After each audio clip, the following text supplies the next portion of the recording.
मंदिर की व्यवस्थाओं में सुधार की हर कोशिश नाकाम नजर आ रही है।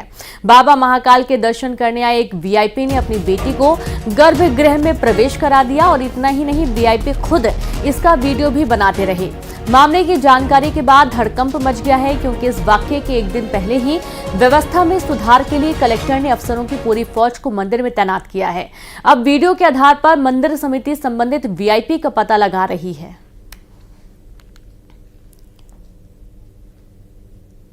तो खबर उज्जैन से है, जहां पर महाकाल मंदिर की व्यवस्थाओं में सुधार की हर कोशिश नाकाम नजर आ रही है। बाबा महाकाल के दर्शन करने आए एक वीआईपी ने अपनी बेटी को गर्भगृह में प्रवेश करा दिया और इतना ही नहीं, वीआईपी खुद इसका वीडियो भी बनाते हुए नजर आए। मामले की जानकारी के बाद हड़कंप मचा हुआ है, क्योंकि इस वाकये के एक दिन पहले ही व्यवस्था में सुधार के लिए कलेक्टर ने अफसरों की फौज को मंदिर में तैनात किया है और अब वीडियो के आधार पर मंदिर समिति संबंधित वीआईपी का पता लगा रही है। संवाददाता अजय पटवा जुड़ गया। अजय, एक दिन पहले ही आदेश जारी हुआ था और अब देखा जा रहा है कि एक वीडियो सामने आ रहा है जहां पर एक मासूम बच्ची गर्भगृह के अंदर प्रवेश करती हुई नजर आ रही है। ये देखिए, उज्जैन के महाकालेश्वर मंदिर में रोजाना नए नए प्रयोग किए जा रहा है, जिसमें हाल ही में अभी कुछ नए डिप्टी कलेक्टर तहसीलदार को नियुक्त किया गया है मंदिर की व्यवस्था को सुधारने के लिए। लेकिन जिस तरीके से ये वीडियो वायरल हुआ है, इस वायरल के बाद महाकाल मंदिर की व्यवस्थाओं पर सवाल खड़े हो रहे हैं कि आखिरकार वीआईपीओ का मंदिर में जाना कब बंद होगा। गर्भगृह में आप श्रद्धालु कई घंटों इंतजार के बाद धक्का खा के भगवान के दर्शन कर पाते हैं, लेकिन चौखट से जो दर्शन होते हैं उस दर्शन को लेकर कई बार कई विवाद खड़े हो चुके हैं। इसके बावजूद भी प्रशासन हमेशा लिपापोती करता है कि इसकी जांच करेंगे, जांच के बाद कार्रवाई करेंगे, लेकिन कोई ठोस कदम नहीं बना पा रहे हैं। तो अब फिलहाल जो वीडियो वायरल हुआ है, प्रशासन का कहना है कि उसमें कार्रवाई की जाएगी, जांच की जाएगी। अब देखना ये होगा कि इस पर क्या कदम उठाया जाए। जी बिल्कुल, बहुत शुक्रिया आपका जानकारी के लिए। और इस तरीके से अब देखना ये है कि क्या इसमें कोई कदम उठाया जाता है। जो वीआईपी उनकी भी पता लगाने की कोशिश की जा रही है। भोपाल से खबर है, जहां सौरभ शर्मा की बढ़ सकती हैं मुश्किलें। अब आईटी ने दिया पूछताछ के लिए आवेदन, जहां चेतन और शरद से भी पूछताछ के लिए आवेदन दिया गया है। 52 किलो सोना नकदी के संबंध में पूछताछ के लिए आवेदन दिया जाएगा। आज आएगा अदालत का बड़ा फैसला। बड़ी जानकारी भोपाल से, जहां सौरभ शर्मा की मुश्किल बढ़ सकती है। अब आईटी ने पूछताछ के लिए आवेदन दिया है, चेतन और शरद से भी पूछताछ के लिए आवेदन दिया गया। 52 किलो सोना नकदी के संबंध में पूछताछ के लिए आवेदन दिया गया और आज अदालत का फैसला आ जाएगा। तो देखिए, हर दिन कुछ ना कुछ नई जानकारी निकलकर सामने आ रही है और खबर भोपाल से है, जहां सौरभ शर्मा मामले में जो मुश्किलें हैं सौरभ शर्मा की, वो बढ़ती हुई नजर आ रही हैं। आईटी ने पूछताछ के लिए आवेदन दिया है, चेतन और शरद से भी पूछताछ के लिए आवेदन दिया गया। संवाददाता शैलेंद्र भदौरिया जुड़ गया। शैलेंद्र, सौरभ शर्मा की मुश्किलें बढ़ सकती है, आईटी ने पूछताछ के लिए आवेदन दिया है। बिल्कुल, देखिए, इस पूरे मामले में जो आईटी ने एक बड़ी कार्रवाई की थी। मंडोरी गांव में जो एक इनोवा क्रिस्टा कार बरामद की थी, उसमें से 52 किलो सोना और 11 करोड़ कैश बरामद हुआ था। ये पूरी कार्रवाई को अंजाम देने का काम आईटी डिपार्टमेंट ने किया था। हालांकि इसको लेकर जो है वो पूछताछ पहले लोकायुक्त की टीम, फिर ईडी की टीम जो है वो इन आरोपियों से कर चुकी है, लेकिन उसके बारे में कोई भी पुख्ता जानकारी अभी जांच एजेंसियों को नहीं मिल पाई। और यही कारण है कि अब आईटी की टीम ने कोर्ट में उस सौरभ शर्मा, शरद जायसवाल और चेतन सिंह गौर से पूछताछ के लिए आवेदन दिया है। तो लगातार जो है वो सौरभ शर्मा और उसके दोनों जो साथी हैं उनसे लगातार पूछताछ हो रही है, लेकिन 52 किलो सोना और 11 करोड़ कैश की जो गुत्थी है वो अब तक नहीं सुलझी। और यही कारण है कि अब आईटी की टीम की पूछताछ को लेकर इसमें पूरी एंट्री होने वाली है। आज इसको लेकर फैसला आएगा। अब देखना होगा कि कोर्ट उनको कितने दिन की रिमांड जो है वो आईटी को देता है। इसके साथ ही बता दूं कि जिस तरीके से सौरभ शर्मा, शरद जायसवाल और चेतन सिंह गौर को के वकीलों की तरफ से जमानत याचिका जो है वो कोर्ट में लगाई थी, उसको कल कोर्ट ने खारिज कर दिया। फिलहाल जमानत देने से इनकार कर दिया। इसके पहले भी जब सौरभ शर्मा और शरद जायसवाल फरार थे, उस समय भी अग्रिम जमानत के लिए याचिकाएं लगाई गई थी, लेकिन कोर्ट ने याचिकाओं को खारिज कर दिया था। अब देखना होगा कि आईटी की टीम जब पूछताछ करती है तो जो राज्य लोकायुक्त की टीम, पुलिस की टीम हो या फिर ईडी की टीम इन लोगों से नहीं उगलवा पाई है, क्या वो राज्य आईटी की टीम उगलवा पाएगी? और वो अगर राज्य सामने आते हैं तो उसके बाद आगे चलकर किस तरह की और प्रोसेस होने वाली है, ये देखने वाली बात होगी। जी बिल्कुल, बहुत शुक्रिया आपका शैलेंद्र तमाम जानकारी के लिए। तो पूछताछ के दौरान क्या कुछ और नई जानकारी निकलकर सामने आती है? पूरे मामले में अभी भी जांच चल रही है। एमपी में बड़े पैमाने पर फेरबदल की तैयारी की जा रही है। दरअसल पुलिस महकमे में बड़े फेरबदल की तैयारी, जहां 10 साल से जो अधिकारी एक ही जगह पर लगातार तैनात है, उन अधिकारियों की एक लिस्ट तैयार की गई है, लिस्ट मांगी गई है। पुलिस हेडक्वार्टर ने सभी आईजी, एसपी को जारी किया है आदेश, जहां 10 साल से एक ही जिले में पदस्थ पुलिस कर्मियों का रिकॉर्ड मांगा गया है। बड़े स्तर पर प्रदेश भर में पुलिस अधिकारी और जवानों का तबादला होगा। बड़ी खबर है, जहां एमपी में बड़े पैमाने पर फेरबदल की तैयारी, पुलिस महकमे में बड़े फेरबदल की तैयारी हो रही है। 10 साल से एक ही जिले में तैनात अधिकारियों की लिस्ट मांगी गई, जहां पुलिस हेडक्वार्टर ने सभी आईजी, एसपी को आदेश जारी किया है। संवाददाता शैलेंद्र जुड़े हुए हैं। शैलेंद्र, एक बड़ी संख्या होगी ट्रांसफर की, क्योंकि जो एक ही जिले में लगातार 10 साल से तैनात पुलिस अधिकारी हैं, पुलिसकर्मी हैं, उनकी एक लिस्ट मांगी गई है। बिल्कुल, देखिए बड़े प्रशासनिक फेरबदल की ये पूरी सुगबुगाहट नज़र आ रही है। जिस तरीके से जो पीएचक्यू की तरफ से सभी आईजी और एसपी को ये निर्देश जारी किए गए हैं कि उनके ज़िले में जो लोग अधिकारी हों या फिर कर्मचारी हों, जिसमें डीएसपी लेवल से लेकर कांस्टेबल तक की जो जानकारी मांगी गई है कि जो लोग लगातार 10 साल से एक ही ज़िले में पदस्थ हैं, उन सबकी सूची बनाकर भेजी जाए। बाकायदा एक प्रोफार्मा जारी किया गया, प्रोफार्मा के आधार पर जो है वो जानकारी पीएचक्यू को दी जानी है। देखिए, अब जब जानकारी पूरी तरीके से पूरे प्रदेश से एकजाई होकर जब पहुंचेगी तो ये माना जा सकता है कि बड़े स्तर पर मध्य प्रदेश में पुलिस विभाग में प्रशासनिक सर्जरी या कहें कि प्रशासनिक फेरबदल देखने को मिल सकता है। हालांकि जब से जो कैलाश मकवाना जो डीजीपी उन्होंने कमान संभाली है, उसके बाद से वो लगातार बेहतर पुलिसिंग को लेकर काम करते नजर आ रहे हैं। कई तरह के निर्देश जो है वो जारी किए थे, कुछ जिलों के एसपी को भी बदला था, कुछ अन्य जो बड़े पदाधिकारी हैं उनके जो विभाग हैं या कहें कि उनकी जो पदस्थापना है उसमें फेरबदल किया गया था। और ऐसे में अब ग्राउंड जीरो पर जो लोग काम करते हैं उनके फेरबदल की एक बड़ी सुगबुगाहट यहाँ पर फिलहाल नजर आई। इसके पीछे का कारण कहीं ना कहीं यही है कि जो मध्य प्रदेश की बिगड़ती कानून व्यवस्था, जिसको लेकर कांग्रेस लगातार सवाल खड़े करती रहती है, तो कानून व्यवस्था को कैसे बेहतर किया जाए, इस दिशा में एक बड़ी प्रशासनिक सर्जरी से कहा जा सकता है। जी बिल्कुल, बहुत शुक्रिया आपका शैलेंद्र जानकारी के लिए। और इस तरीके से एक बड़ी प्रशासनिक सर्जरी माना जा सकता है, क्योंकि एक बहुत लंबी फहरिस्त है ऐसे कर्मियों की जो लगातार एक ही जिले में तैनात हैं। आगे बात करेंगे भिंड से। टोल प्लाजा पर बवाल करने वालों का शॉट एनकाउंटर किया गया। मारपीट, फायरिंग करने वालों का शॉट एनकाउंटर हुआ। 2 आरोपियों के पैर में गोली लगी। आरोपियों का ट्रॉमा सेंटर में इलाज चल रहा है। पुलिस ने 3 आरोपियों को गिरफ्तार किया है। उमरी टोल प्लाजा पर 6 आरोपियों ने की थी मारपीट और फायरिंग। बड़ी खबर है भिंड से, जहां टोल प्लाजा पर बवाल करने वालों का शॉट एनकाउंटर हुआ। मारपीट, फायरिंग करने वालों का शॉट एनकाउंटर किया गया। 2 आरोपियों के पैर में गोली लगी। आरोपियों का ट्रॉमा सेंटर में इलाज चल रहा है। पुलिस ने 3 आरोपियों को गिरफ्तार किया है। उमरी टोल प्लाजा पर 6 आरोपियों ने मारपीट की थी और फायरिंग की घटना को भी अंजाम दिया था।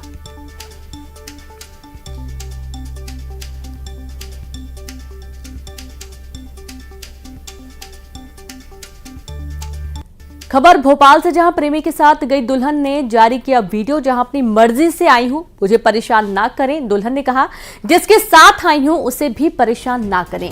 दुल्हन ने वीडियो जारी करके इस बात की जानकारी दी है कि मैंने अपने मम्मी पापा से कहा था कि मेरी शादी ना करें। जिससे शादी कराई गई उसको भी सब कुछ उसने बता दिया था और सब कुछ जानने के बाद उसने शादी की। मैंने अपने प्रेमी को खुद बुलाया था। दुल्हन ने बड़ा दावा किया है। उसने ये भी कहा कि जो भी गोल्ड उसके पास है वो सारा गोल्ड वापस कर देगी।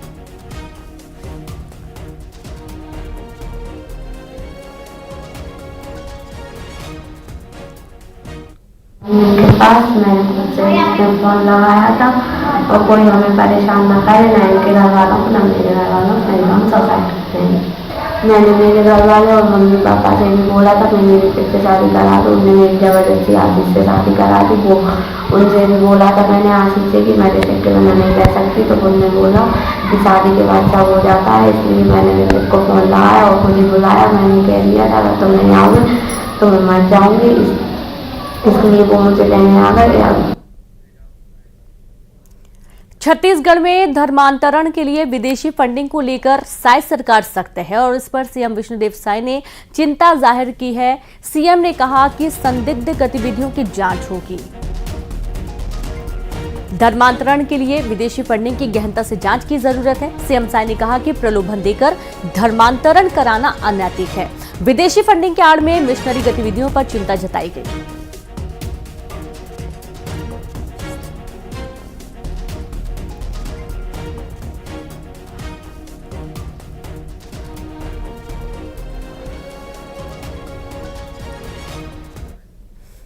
कुख्यात गैंगस्टर अमन साहू को झारखंड से लाया जा सकता है। अमन साहू को लॉरेंस बिश्नोई का करीबी माना जाता है। झारखंड में अमन साहू के खिलाफ 200 से ज्यादा केस दर्ज हैं।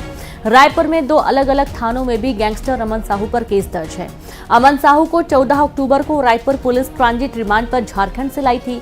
एनआईए कोर्ट में अमन साहू की पेशी है। कोर्ट ने अमन साहू को फिजिकली उपस्थित होने के आदेश भी दिए हैं।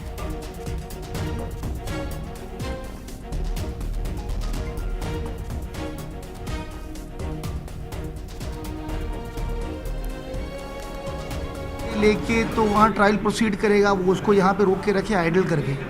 अच्छा, आप लोग भी भली भांति परिचित हैं कि आज तक उनको रायपुर कोर्ट तो लेके आए नहीं। जिस दिन से पुलिस रिमांड ख़त्म हुआ है जेल में रखे हुए हैं, बाहर तक लेके नहीं आए। तो एक व्यक्ति को ना आप दूसरे केसेस में अपीयर होने दे रहे हो ताकि वहाँ भी इम्प्रूवमेंट नहीं हो पा रहा, और आप जिस केस में रोक के रखे हो तो आप उस केस में भी रायपुर कोर्ट में हाजिर नहीं कर रहे हो। मतलब ना हम दूसरे केस में सुनवाई होने देंगे, आगे बढ़ने देंगे, ना दूसरे न्यायालय को कोऑपरेट करेंगे। बालोद जिले में चोरों के हौसले बुलंद हैं। जिले के गुंडरदेही थाना इलाके में 10 लाख की चोरी की वारदात को अंजाम दिया गया। बालोद शहर में भी एक दुकान का ताला तोड़कर चोरी करने की कोशिश की गई। बीते दिनों भी बालोद शहर में किराने की दुकान में चोरी हुई थी, लेकिन अब तक इन चोरों का कोई सुराग नहीं मिल पाया है।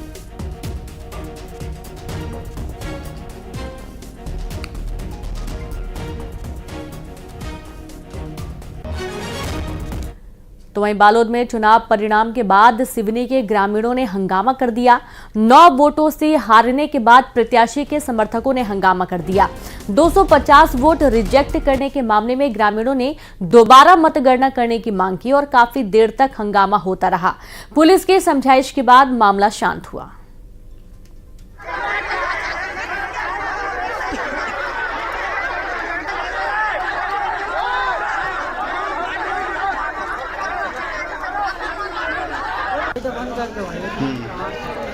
और अब खबर धमतरी से है, जहां दुकान से नकली नोट से सामान खरीदने की कोशिश हुई है। नकली नोट पकड़े जाने पर दुकानदार से मारपीट भी की गई है। बुजुर्ग दुकानदार पर गाड़ी की चाबी से हमला कर बदमाश फरार हो गए। कोतवाली थाना क्षेत्र के आमा तालाब रोड का ये पूरा मामला है। बड़ी खबर आपको दे रहे हैं धमतरी से, जहां पर दुकान से नकली नोट से सामान खरीदने की कोशिश का मामला सामने आ रहा है। नकली नोट पकड़े जाने पर दुकानदार से मारपीट भी की गई। बुजुर्ग दुकानदार पर गाड़ी की चाबी से हमला कर बदमाश फरार हो गए। कोतवाली थाना क्षेत्र के आमा तालाब रोड का ये पूरा मामला बताया गया है।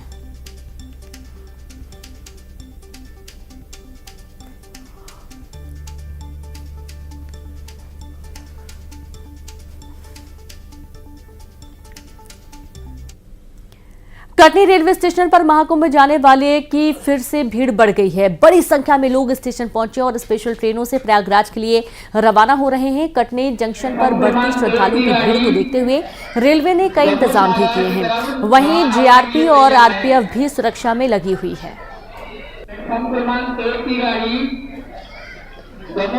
की तरफ रवाना होने के लिए तैयार है। तो कटनी रेलवे स्टेशन पर महाकुंभ जाने वाले की फिर से भीड़ बढ़ गई है। बड़ी संख्या में लोग स्टेशन पहुंचे हैं। स्पेशल ट्रेनों से प्रयागराज के लिए रवाना हो रहे हैं। जबलपुर में युवक को बेकाबू ट्रक ने रौंद दिया। सीसीटीवी कैमरे में घटना कैद हो गई है, जहां युवक को गंभीर अवस्था में मेडिकल अस्पताल भर्ती करवाया गया है। बड़ी जानकारी है जबलपुर से, जहां युवक को बेकाबू ट्रक ने रौंद दिया और इस दौरान सीसीटीवी कैमरे में ये पूरी घटना कैद हो गई है। युवक को गंभीर अवस्था में मेडिकल अस्पताल भर्ती करवाया गया है।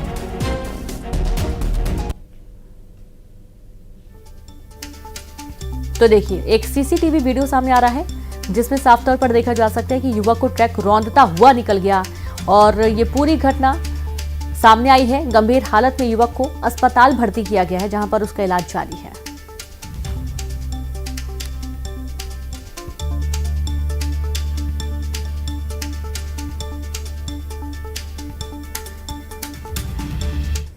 तो वहीं रायपुर में तेज रफ्तार कार खंभे से टकरा गई, जिसमें 2 लोगों की मौके पर मौत हो गई। हादसे का सीसीटीवी आप स्क्रीन देख सकते हैं कि किस तरह की कार तेज रफ्तार में खंभे से टकराती है और खंभे से टकराने के बाद कार के परखच्चे उड़ जाते हैं। कार मानो गोली की रफ्तार से आती है और फिर अनियंत्रित होकर खंभे से जा भिड़ती है। मौके पर 2 कार सवार दम तोड़ देते हैं।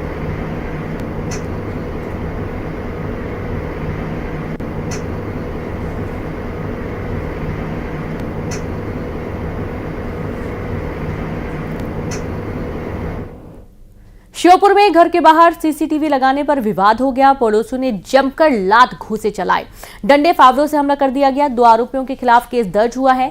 कमाल खेडली मुक्ति नगर का ये पूरा मामला बताया जा रहा है। खबर श्योपुर से है, जहां घर के बाहर सीसीटीवी लगाने पर विवाद हो गया। पड़ोसियों ने जमकर लात घूंसे चलाए, डंडे फावड़ों से हमला कर दिया गया। 2 आरोपियों के खिलाफ केस दर्ज हुआ है।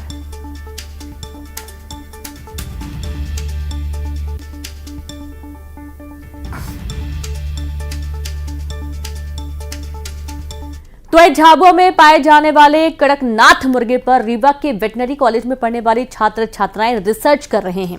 कड़कनाथ एक ऐसी प्रजाति है जिसका रंग तो काला होता है, मांस भी काला होता है। इसमें कोलेस्ट्रॉल कम होता है, होने से हृदय रोगी भी खा सकते हैं। अब इसके गुण दोषों पर रीवा का पशु चिकित्सा महाविद्यालय रिसर्च कर रहा है।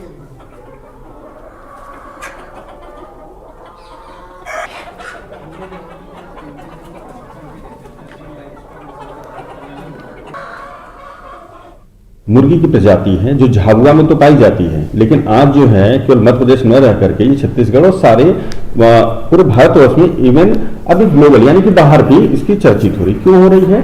क्योंकि इसके अंदर कुछ गुणवत्ता है। जैसे कि इसका आप देखेंगे मांस, इसको काला मांसी भी कहते हैं, तो इसका पूरा मांस काला है। कड़कनाथ की खासियत ये है कि सबसे पहली बात तो ये हमारे मध्य प्रदेश की एक नेटिव नस्ल है ये, जो कि झाबुआ जिले से ली गई है। उसका ओरिजिन स्थल जो है झाबुआ जिला है और इसको इसलिए पाला जाता है क्योंकि इसमें न्यूट्रिटिव वैल्यू बहुत ज़्यादा होती है। इसमें जो है इसके मांस में 25% से ज़्यादा रहता है प्रोटीन और इसमें वसा की मात्रा भी कम रहती है। प्रयागराज में चल रहे महाकुंभ में देश और दुनिया से बड़ी संख्या में श्रद्धालु पहुंच रहे हैं, तो वहीं कई लोग ऐसे हैं जो प्रयागराज तक नहीं पहुंच पा रहे हैं। इनमें जेल में बंद कैदी भी शामिल हैं जो इस पुण्य का लाभ लेना चाहते हैं, लेकिन जेल में बंद होने के चलते गंगा स्नान नहीं कर पा रहे हैं। ऐसे में इंदौर जेल प्रबंधन ने कैदियों के लिए गंगा का पवित्र जल मंगवाया है और उस जल से कैदियों को स्नान करवाया है। जेल प्रबंधन ने कैदियों के लिए प्रयागराज से गंगा का पवित्र जल मंगवाया और विधि विधान से पूजन कर कैदियों को अमृत स्नान भी करवाया गया।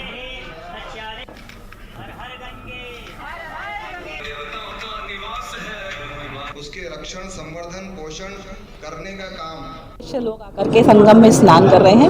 हमारे बंदी भाइयों के मन में भी ये इच्छा थी कि उनको भी गंगा जल से स्नान वो कर पाते तो अच्छा होता। इसी सोच के साथ मैंने जो है महाकुंभ से गंगा जल मंगवाया है और उसमें जो है जितने भी साधु सन्यासी हैं उनके आशीर्वाद के बाद में ये जल मंगवाया गया है और आज यहाँ पे बंदी जो है इसका पुण्य लाभ प्राप्त करेंगे। जबलपुर से खबर है, जहां पर भेड़ा घाट समेत नर्मदा तटों पर भारी जन सैलाब उमड़ रहा है। हर दिन करीब 30 से 40 हजार लोग पहुंच रहे हैं। बता दें कि प्रयागराज मार्ग पर जाम के चलते महाराष्ट्र, छत्तीसगढ़, कर्नाटक, आंध्र प्रदेश सहित कई दक्षिणी राज्यों के लोग भेड़ा घाट पहुंच रहे हैं। जबलपुर के अलावा रास्ते में पड़ने वाले अन्य तीर्थ स्थलों पर भी इसी तरह की भीड़ देखने को मिल रही है।